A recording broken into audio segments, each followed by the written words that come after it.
మన ఐక్యత దేవునికి మహిమ కలుగ చేయాలి. మనలో మనస్పర్ధలు ఉండకూడదు, మనలో విభేదాలు ఉండకూడదు, మనలో అసూయ ఉండకూడదు, మనలో ఒకరి ఎడల ఒకరికి భేదాలు ఉండకూడదు. మనం అందరము ఒక తండ్రి పిల్లలుగా ఐక్యత కలిగి నడుస్తున్నప్పుడు దేవుడు మనల్ని బట్టి సంతోషిస్తాడు, దేవుడు మనల్ని గూర్చి ఆనందిస్తాడు, దేవుని నామానికి మహిమ కలుగుతుంది.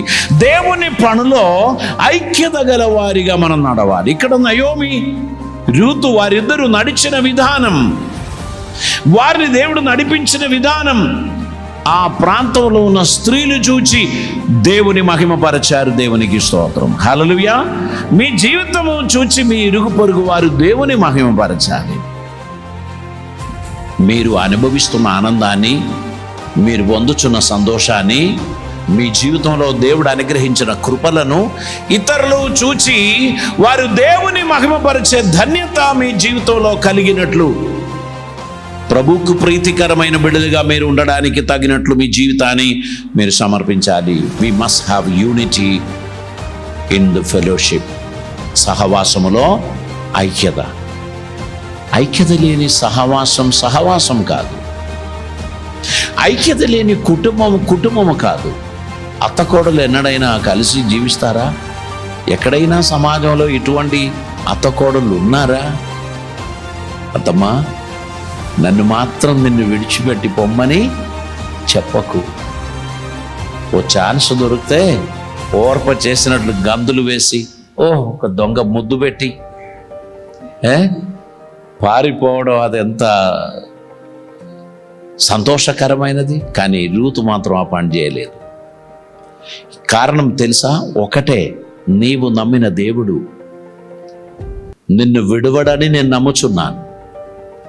నీవు నమ్మిన దేవుడు నీకు అనుమతించిన ఈ కీడుల వెనకాల ఒక మేలు దాచి ఉంచి ఉన్నాడని నేను నమ్ముచున్నాను. ఆమె చూపిన ప్రేమ, ఆమె చూపిన ఆప్యాయత, ఆమె చూపిన మర్యాద, ఇవన్నీ కూడా ఆ రూతు హృదయాన్ని ఆకర్షించింది. ఆ తల్లి ఎంతో దయగలిగినదై ఆ కోడలు కొరకు తన జీవితాన్ని అర్పణ చేశారు. ఆమె క్షేమం కొరకున్న సలహాలు ఇచ్చారు. ఆమె వెళ్ళవలసిన మార్గం నేర్పించారు.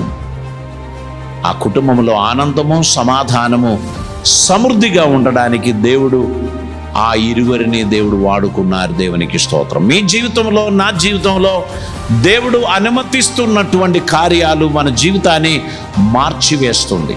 మన దేవునికి ఇష్టలుగా ఉండడానికి మన జీవితాన్ని దేవుడు పిలిచినప్పుడు, ఏర్పరచినప్పుడు దేవుని చిత్తం మన జీవితంలో నెరవేరడానికి తగినట్టు మనం సమర్పించాల్సినటువంటి అవసరత ఉంది. ఆయన గొప్ప దేవుడు, అద్భుతకరుడు. ఆశ్చర్యమైన కార్యములు మన జీవితంలో ఆయన జరిగిస్తాడు. సంఘములో, సమాజములో మనస్సు కలిసిన వారే కలిసి జీవిస్తారు. అందుకే లైక్ మైండెడ్ పర్సనాలిటీస్ అంటారు. మనం కొంతమంది లైక్ మైండెడ్గా ఉన్నటువంటి వారు ఒకసారి కలిస్తే బాగుంది అని అంటారు. దానికి కారణం ఏంటంటే, నా అభిప్రాయముతో మీరు ఏకీభవిస్తారు.